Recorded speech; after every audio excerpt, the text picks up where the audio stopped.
આપનું નામ? પાંડવ રાજેશ.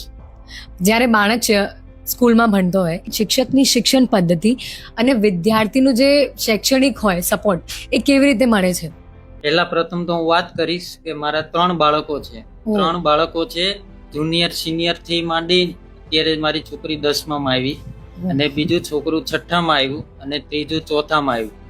તો મારે અનુભવ તો ઘણો છે. સ્કૂલમાં બહુ સારું છે, શિક્ષણ પણ સારું છે અને શિક્ષક વર્ગનો ખૂબ સહકાર છે કે આપણને કોઈ સ્કૂલમાં કામ હોય કે કોઈ નવી પ્રગતિ હોય કે નવું કોઈ કરવાનું હોય ત્યારે આપણને ફોન દ્વારા જાણ કરવામાં આવે છે અથવા આપણને મેસેજ પણ કરવામાં આવે છે. શું આપ શાળાની રેકોર્ડ વિશે સંતુષ્ટ છો? હા, અમે સંતોષ છે.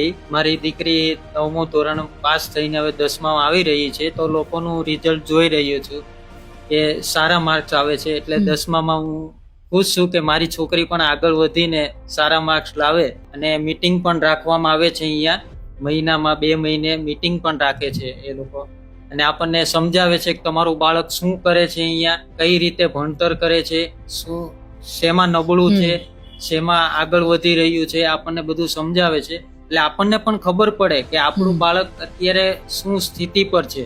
એટલે એ આપણને જાણ અહીંયા કરવામાં આવે છે. શાળાની એક્ટિવિટી અને એક્સ્ટ્રા કરિક્યુલર વિશે તમારું શું મંતવ્ય છે?